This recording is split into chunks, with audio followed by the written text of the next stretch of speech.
Everybody, this is Anthony. I thought I'd just put together a quick summary, a quick overview of Windows 8 Developer Preview, which I downloaded yesterday after the Microsoft 2011 keynote. I've installed the version with the developer tools in it, because that's the bit I'm interested in, but I won't bore you with that. And I've installed it on a virtual machine, which is running on an i7 16 gig system. I've allocated 2 processors, 4 gig of RAM and a 1 gig video card to this system, so it shouldn't be a slouch. So here it is. Windows 8 has booted. We've finished the install. I've been playing with it for a couple of hours today, so I'm just going to show you some of the highlights that I've discovered. Now this is the intro screen. Once it's finished booting, it takes about a minute to get to this point, which isn't too bad. I'm now going to log in. I'm going to type my password next to this handsome devil. You'll see that you need a Hotmail or a Live account to create user accounts under Windows 8, and that's because of some of the cloud synchronization that goes on behind the scenes.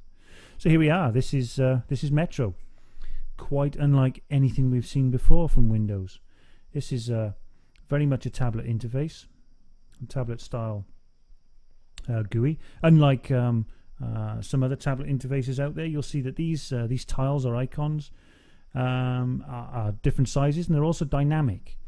So you'll see we've got a traditional style icon, or tile as it is, for Internet Explorer, and if I was to go ahead and click on that, you'll see that it will launch Internet Explorer application, and that launches in full screen. Again, very tablet-like.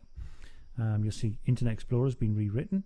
It's a very minimal style interface, and even pressing the Alt button, which under previous versions of Windows or Internet Explorer would have dropped down extra menus for you to go in and tweak, and can't do any of that in here. This is it. So to get back, we press the Start button and we're back at our Metro interface. Now some of these other tiles, you'll see they're sort of dynamically changing. These tiles take collections of information, or collections of information is a good way to put it. And they display that dynamically on the tile.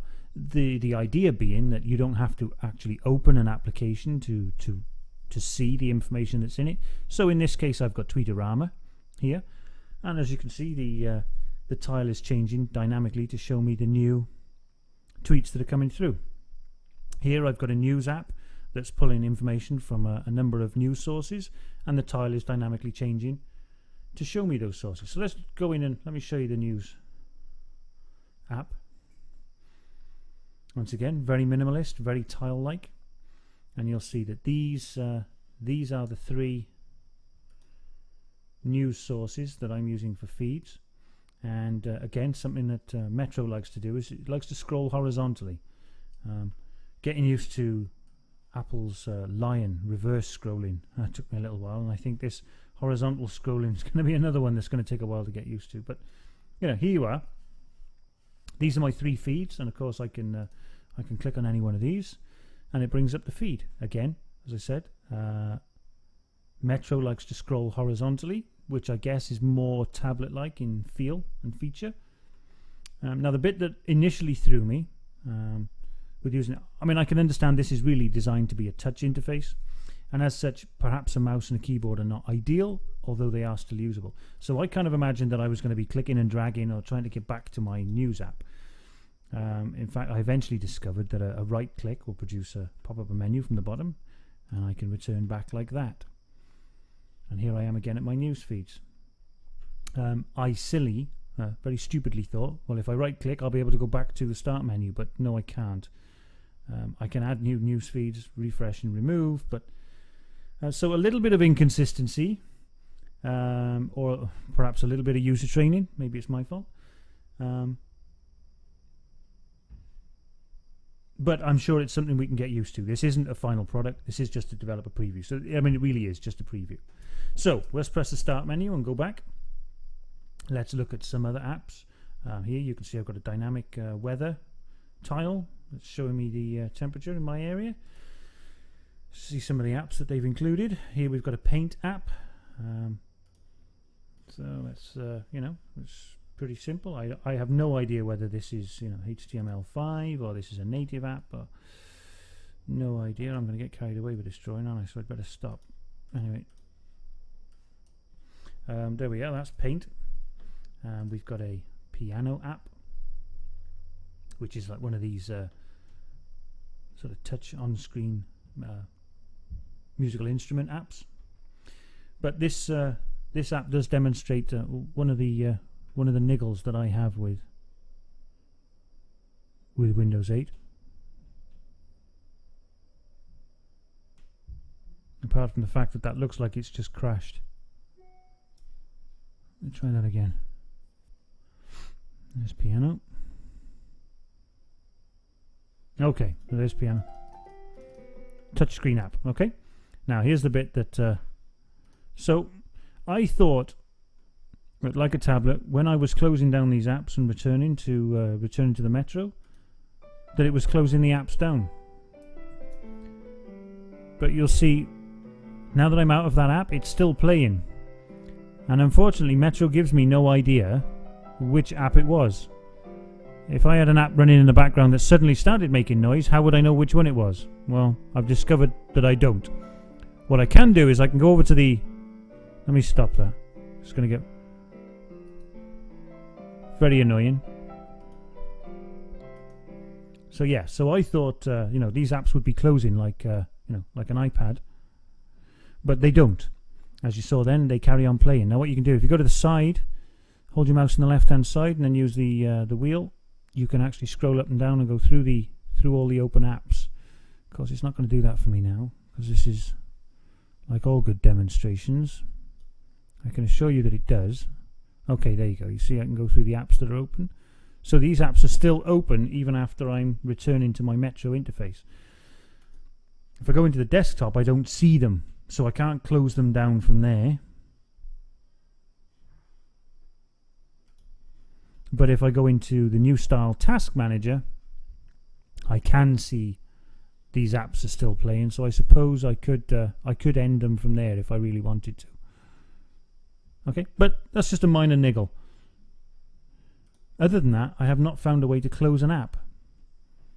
The other thing is these tiles, although I understand why they were created, I understand the idea that you could glimpse at this screen and I could see, you know, perhaps see an email, I can see my tweets.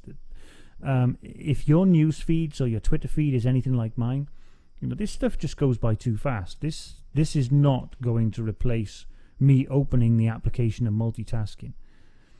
But, you know, again, I can see that this could work on a tablet. This could be a nice interface to, you know, glimpse down at your tablet and use. So another question was, how do I launch an application that is not designed for Metro? Well, I thought initially I'd click on the Start menu, but that doesn't work. What I've discovered is that you just type, and a little menu swipes in from the side. So if I was to type in something like calc, you'll see it shows me that I've got one app and I've got 4 settings, results, all for this search. Okay, now I want calculator. If I launch calculator, you'll see that because it's not designed for the new user interface, it launches in old-fashioned desktop. So I guess that's how we're going to get around the legacy apps. While developers catch up and redesign their apps for the new user interface, they'll open in traditional desktop fashion until then.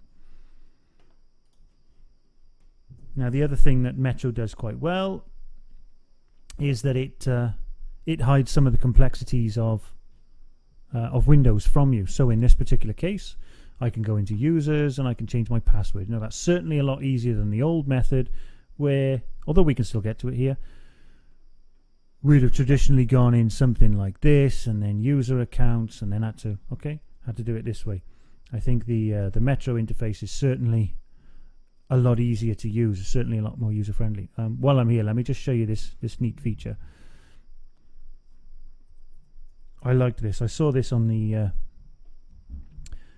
keynote. So what we do is we use a photograph or a picture, and then we use gestures on that picture to create a password. Now I've only got the one photo on this system right now, and it's not very suitable because the head's cut off, but it'll work for demonstration purposes. So what we've got is a series of gestures that I now use on this photograph. So let's say I'm going to touch the nose, I'm going to draw a line on the tongue, and then I'm going to tickle a chest. Okay, and then we repeat that. So I tap him on the nose, I draw a line on the tongue, and I tickle a chest. And that now is my password. The next time I try to log into Windows, it's going to present this photograph and expect me to do those gestures. As it happens, yes, this was my concern. This is the problem that I've had. Unfortunately, with a mouse, I'm perhaps not precise enough. I can totally see that this would work with a touch interface, but with a mouse, it just doesn't quite work.